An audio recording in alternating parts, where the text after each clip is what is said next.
नमस्कार दोस्तों, हम इस वीडियो में आपके लिए प्रस्तुत कर रहे हैं 55 मोस्ट इम्पोर्टेंट इतिहास के प्रश्न। इसमें कक्षा 12 आरबीएसई बोर्ड की पाठ्य पुस्तक के पाठ के अंत में जो अति लघुतरात्मक वन लाइनर प्रश्न है वो आपके सामने रखे गए हैं। पहले प्रश्न को मैं पढ़ रहा हूँ, आप उत्तर को दिमाग में रिकॉल करें और उसके बाद आप जो है उसका उत्तर या तो नोट करें या कमेंट करें या मन मन में बोलें। और इसके पाठ यहाँ 7 ही है इस किताब में कुल, तो पाठ 3 तक का वीडियो मैंने बना दिया है, डिस्क्रिप्शन में मिल जाएगा या टेलीग्राम पे मिल जाएगा। और एबेसड ऑब्जेक्टिव का भी बना दिया है पूरा वीडियो। महाराणा प्रताप को समझाने के लिए अकबर द्वारा किन किन दरबारियों को भेजा गया। ये क्वेश्चन सेकेंड ग्रेड एग्जाम 2012 वाली भर्ती में 3 या 4 बार जो अलग अलग पेपर हुए जीके के अलग अलग सब्जेक्ट के उनमें रिपीट हुआ था। तो बताइए। तो इसमें देखो दोस्तों, एक ट्रिक भी है मैंने लगा रखी है। पहला है जलाल खां जो कि 1572 में गया, उसके बाद में मान सिंह 1573, फिर ये 73 और ये भी 1573। ठीक है, मान सिंह नवरत्न में था और भगवान दास भारमल, तो भगवान दास भारमल के बेटे थे मान सिंह के पिताजी, और टोडरमल जो है वो वित्त मंत्री था। ये ट्रिक है जमा भट्टो, याद रखना। राष्ट्रीय आंदोलन में चित्तौड़ के विजय स्तंभ का क्या महत्व है। तो विजय स्तंभ का निर्माण महाराणा कुंभा ने करवाया था और किस लिए आपको याद होगा, 1437 में मालवा का जो सुल्तान था जिसका क्या नाम था, महमूद खिलजी, उसको पराजित कर दिया था। तो उस विजय के उपलक्ष्य में जो है इसका निर्माण करवाया था। तो उत्तर हो जाएगा क्रांतिकारियों का प्रेरणा स्रोत रहा है ये। शिवाजी का जन्म कब और कहाँ हुआ। ये दोस्तों फर्स्ट ग्रेड एग्जाम में भी आया क्वेश्चन है। कब, कॉमर्स फर्स्ट ग्रेड का एग्जाम हुआ था ये कॉमर्स वाला 2014 के आसपास, उस समय ये आया था। और भी कई जगह आया होगा मगर उसका मुझे याद है। 1627 में शिवाजी का जन्म हुआ शिवनेर के दुर्ग में। देखो नाम इधर शिवाजी है तो शिवनेर 1627। हल्दी घाटी का युद्ध कब और किन के मध्य लड़ा गया। तो इसका तो आप जानते हैं, फेमस प्रश्न है। 18 जून 1576 प्रताप और मुगलों के बीच। मुगलों की ओर से मान सिंह जो है वो थे सेनापति, मुगल सेनापति। मारवाड़ के रावचंद्र सेन को प्रताप का अग्रगामी क्यों कहा जाता है। तो यहाँ से भी क्वेश्चन बनता है कि रावचंद्र सेन कहाँ के थे, मारवाड़ के थे, राठौड़ वंश के थे। ठीक है, और मालदेव राठौड़, जेता कुंपा याद होगा आपको, सुमेलिगिरी का उद मालदेव के पुत्र थे ये। प्रताप का अग्रगामी क्यों कहा जाता है, क्यों, क्योंकि इन्होंने मुगलों का सबसे पहले यानी महाराणा प्रताप से भी पहले प्रतिरोध किया, इसलिए प्रताप के एक तरह से अग्रगामी। चंपानेर की संधि किन किन के मध्य हुई। अब यहाँ ऑप्शन भी नहीं है ना, तो आप सीधा अपने दिमाग में रिकॉल करेंगे। और ये वीडियो अगर आप कक्षा 12 के विद्यार्थी है तो भी आपके काम का है बोर्ड एग्जाम की दृष्टि से, तो इसको आप शेयर करें कक्षा 12 के विद्यार्थियों को। और आप रीट, पटवा, राजस्थान पुलिस, पीएसआई वगैरह कोई एग्जाम दे रहे हैं तो भी काम का है। तो इसका उत्तर हो जाएगा मालवा व गुजरात के शासकों के बीच। मालवा का शासक वही था महमूद खिलजी फर्स्ट, और गुजरात का शासक था कुतुबुद्दीन। ठीक है, कुतुबुद्दीन। महमूद गजनवी का अंतिम भारतीय अभियान कब और किस शक्ति के विरुद्ध हुआ। महमूद गजनवी याद होगा आपको, जिसका कुख्यात आक्रमण था 1025 में सोमनाथ के मंदिर पर। तो ये वो महमूद गजनवी। तो इसका उत्तर हो जाएगा 1027 में सिंध के जाटों के विरुद्ध हुआ। ये इसका लास्ट आक्रमण था, फिर इसकी खोखरों ने हत्या कर दी थी। दिल्ली की गद्दी पर बैठने वाला अंतिम हिंदू सम्राट कौन था। ये घटना है अकबर के समय के आसपास की, तो याद करें आप, सोचें, विचार करें। विक्रमादित्य इसकी उपाधि थी। तो हेमू विक्रमादित्य। हेमू वैसे बहुत गरीब परिवार में हुआ था, नमक बेचा करता था, मगर धीरे धीरे जो है सूरवंश के नज़दीक होते होते दिल्ली का सेनापति बनकर सम्राट बन गया। हमीर देव चौहान, रणथंभौर के चौहान वंश के शासक, वो आपको याद होगा, हमीर हट वाला। तो जानकारी के कोई 4 साहित्यिक स्रोतों का नाम बताइए। याद करो आप, सोचो, याद आ रहा है क्या आपको। जैसे आपको मैं याद दिला दूं, जैसे हमीर हठ, हमीर महाकाव्य याद आ रहा होगा। तो ये 4 है। जोधराज का हमीर रासो, याद रखना इनको। चंद्रशेखर का हमीर हठ, नयन चंद्र सूरी की हमीर महाकाव्य, अमीर खुसरो की खजाइन उल फुतूह है। इस पुस्तक में अमीर खुसरो ने लाइव आंखों देखा वर्णन युद्ध का किया है। एक आपसे मैं पूछना चाहूँगा, हमीर मद मर्दन, ये रचना किसकी है? कमेंट करें, ठीक है। मद मर्दन, ये रचना किसकी है और क्या ये इस हमीर से संबंधित है? अगर कमेंट सही हुआ तो आपके इसमें रिप्लाई कर दूंगा लाइक बटन दबा के। हिंदू पत किस राजस्थानी शासक को कहा जाता है और क्यों? हिंदू पत। और एक हिंदू सुल्तान भी आता है, नाम ध्यान रखना, हिंदू सुल्तान। तो हिंदू सुल्तान जो है वो कहा जाता है महाराणा कुंभा को, और हिंदू पत कहा जाता है महाराणा सांगा को, ठीक है, महाराणा सांगा को। इसके दोस्तों ये जो PDF है लाल उत्तर सहित, ये आपको मेरे टेलीग्राम चैनल के ऊपर मिल जाएगी। उसका लिंक डिस्क्रिप्शन में दिया गया है, या फिर आप सर्च कर लेना GK बाई मुकेश ढाका, तो आपको मिल जाएगा, उसे ज्वाइन कर लेना। मारवाड़ की संकटकालीन राजधानी किसे कहा जाता है? मारवाड़ यहाँ पे पूछा है, मैंने उत्तर इसका जो है इसमें दे दिया था चावंडी, यानी मेवाड़ इसका समझ लिया था मैंने, यहाँ मारवाड़ का पूछा है। तो मारवाड़ की राजधानी, संकटकालीन राजधानी इसमें आएगा मेरे ख्याल से उत्तर। वो गया था ना वहाँ, ये रावचंद्र सेन, पहले बद्राजून फिर शिवाना, तो शिवाना होना चाहिए। अगर कोई चेंज हुआ कंफर्म करेंगे थोड़ा सा तो कमेंट कर देंगे, पिन कर देंगे कमेंट को। किस मुस्लिम इतिहासकार ने हल्दीघाटी के युद्ध में अकबर की तरफ से भाग लिया था? किस मुस्लिम इतिहासकार ने, हल्दीघाटी का युद्ध हुआ उसमें, तो ये था बदायूनी। बदायूनी ने क्या है, हल्दीघाटी के युद्ध को गोगुंदा का युद्ध कहा है, ध्यान रखना। और अबुल फजल है, उसने कहा है खमनोर का युद्ध, खमनोर ये कहा है फजल ने। ये ज़्यादातर जो कथन है ना, ये दुर्ग इतना बुलंदी पर है, सिर की पगड़ी गिर जाती है, वो अबुल फजल का एक कथन है। तो बदायूनी जो है वो अकबर की तरफ से इसने भाग लिया था, परंतु इसकी अकबर की और बदायूनी की बनती नहीं थी, क्योंकि बदायूनी बहुत ही कट्टर विचारधारा का व्यक्ति था और अकबर है उदार विचारधारा का था। बदायूनी की किताब भी है, इसका नाम है मुंतखब उल लुबाब, याद रखना, मुंतखब उल लुबाब नहीं, मुंतखब उत तवारीख, मुंतखब उत तवारीख, ये इसकी किताब का नाम है। कौन सी 2 उपाधियां महाराणा कुंभा के महान संगीत ज्ञाता होने की है? कुंभा ने बहुत सारी उपाधियां धारण की, हाल गुरु, छाप गुरु, तो संगीत से जुड़ी हुई उपाधियां हैं इनकी। अभिनव भट्टाचार्य और वीणा वादन परवीणेन। महाराणा सांगा को एक सैनिक का भग्नावशेष क्यों कहते हैं? भग्नावशेष का मतलब टूटा फूटा जर्जर सैनिक एक तरह से। तो क्यों कहते हैं? क्योंकि इनके शरीर पर 80 घाव थे, साथ ही साथ युद्धों में घायल होके एक हाथ, एक पांव और एक आंख इन्होंने गंवा दी थी, तो इसलिए सैनिक का भग्नावशेष कहा जाता है। पाठ 5, कुल पाठ 7 है, धैर्य बनाए रखें। एक आपसे इन्फॉर्मेशन कहूँगा कि अगर आप नए हैं चैनल पे तो सब्सक्राइब जरूर कर लेवें, ताकि मेरे सभी वीडियोस मिल जाएं, प्ले लिस्ट में जाके देख सकते हैं।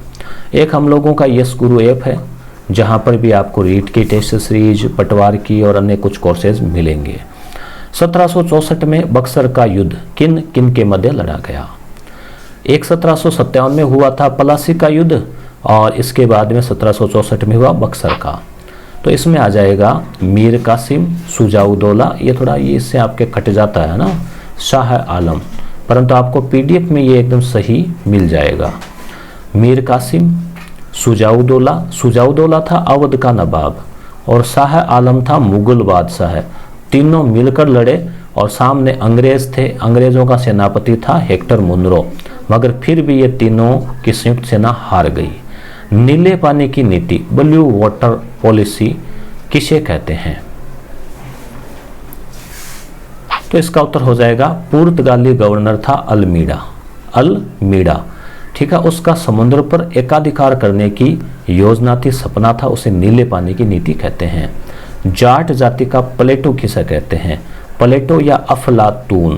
प्लेटो आप जानते होंगे, अरस्तु प्लेटो बहुत बड़ा विद्वान था, उससे तुलना की जाती है। तो महाराजा सूरजमल भरतपुर के जाट राजा थे।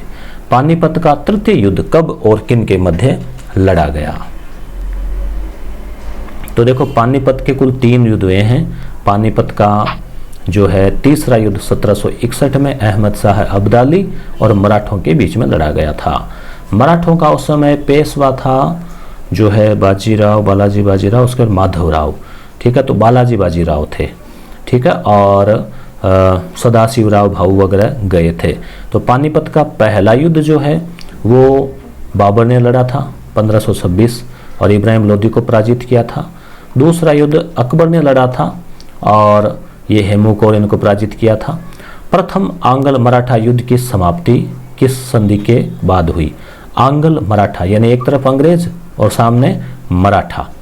तो मराठा यानी शिवाजी के जो उत्तराधिकारी थे, अलग अलग सरदार थे, उनके बीच।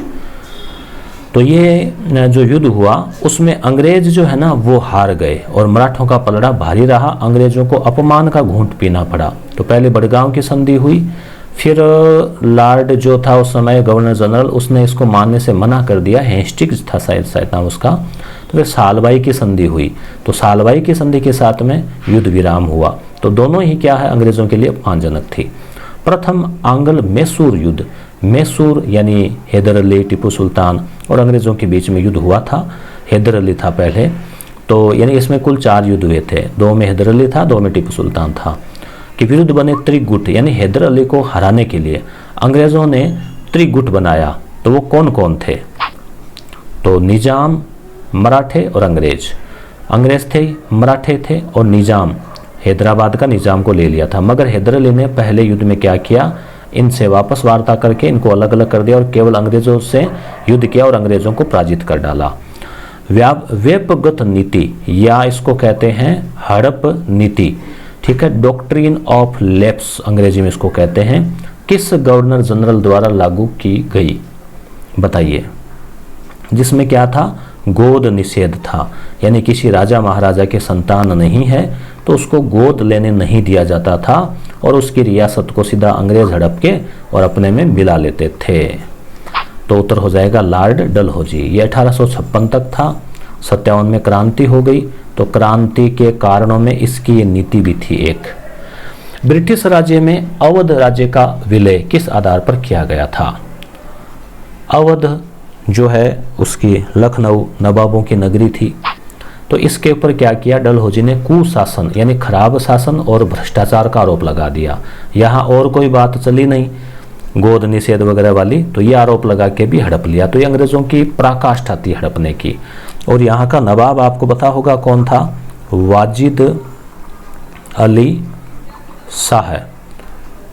और यहाँ की जो बेगम थी जिसने क्रांति में भाग लिया उसका नाम था बेगम हजरत महल, नाम उसका था। 1857 से पूर्व अंग्रेजों के विरुद्ध होने वाले 2 प्रमुख विद्रोहों के नाम बताइए। क्रांति से पहले भी लोगों में असंतोष था, छोटे मोटे विद्रोह हुए, याद करें। तो कोई से भी ले सकते हैं, जैसे सन्यासियों का विद्रोह है, संथाल विद्रोह है, वेल्लोर विद्रोह है वगैरह वगैरह। 1857 ईस्वी का संघर्ष किसके नेतृत्व में किया गया, यानी पूरे भारत का नेता या दिल्ली का एक तरह से राजधानी का नेता कौन था? तो याद आया होगा आपको, वो था मुगल सम्राट बहादुर शाह जफर या बहादुर शाह द्वितीय। इसका सेनापति था बख्त खां। तो पूरे भारत से, जैसे राजस्थान से, मेरठ से सभी लोग कह रहे थे चलो दिल्ली मारो फिरंगी।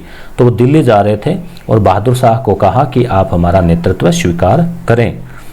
1857 ईस्वी की क्रांति को किन इतिहासकारों ने मुस्लिम षड्यंत्र का परिणाम बताया है? कहा कि केवल मुसलमानों का ये षड्यंत्र। तो कौन लोग थे ये, किन्होंने बताया है? तो ये अंग्रेजी है, क्योंकि अंग्रेजों का काम ही था फूट डालो राज करो। तो इसमें आ जाएगा जेम्स आउटरम और डब्ल्यू टेलर।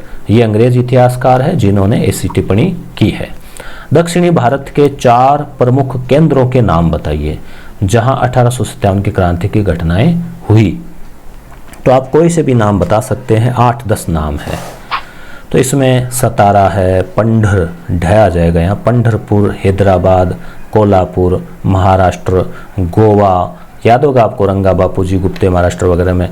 तो ये 1857 की क्रांति का तत्कालिक कारण, तो ये तो लगभग बच्चा बच्चा जानता है क्योंकि कक्षा 6-7 से इसको पढ़ते आते हैं। क्या कारण था? वही चर्बी वाले कारतूस और एनफील्ड राइफल का आना जिसमें वो कारतूस डाले जाते थे।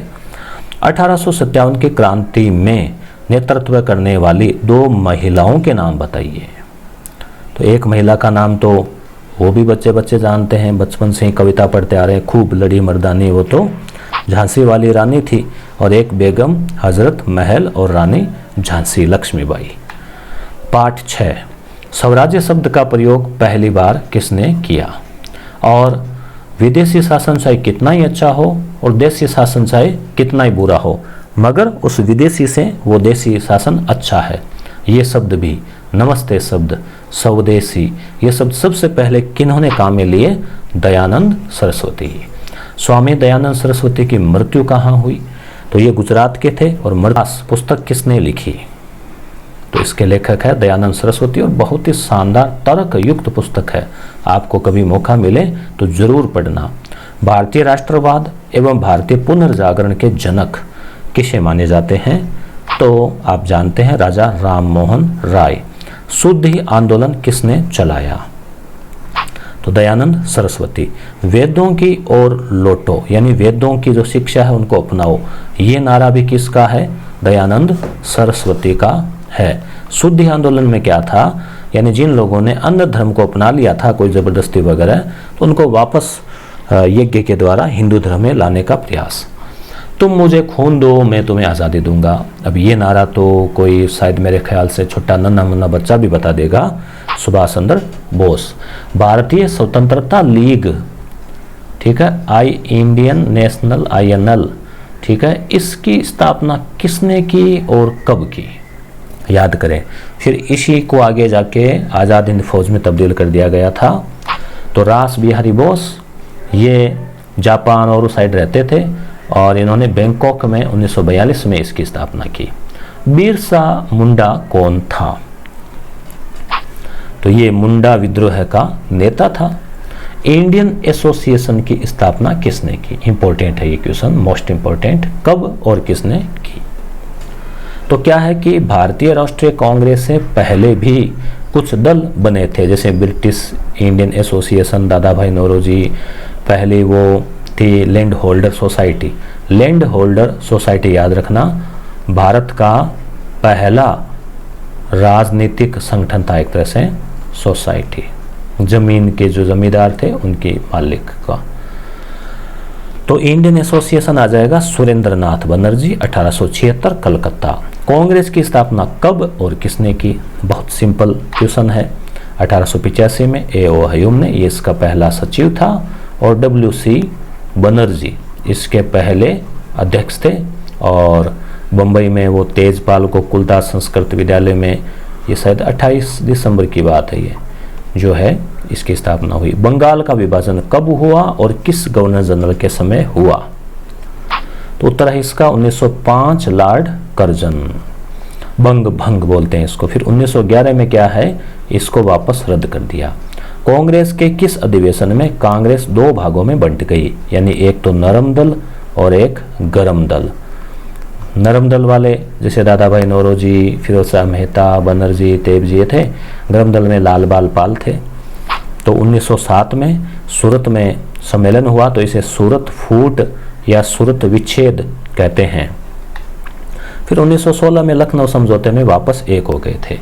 जलियांवाला बाग हत्याकांड कब हुआ? जो विभत्स घटना थी, जनरल डायर ने जो किया था तांडव, तो 13 अप्रैल 1919। आपको याद होगा, चलो मैं कमेंट में पूछना चाहूँगा, जनरल डायर की हत्या किसने की थी? यानी बदला लिया था इस घटना का।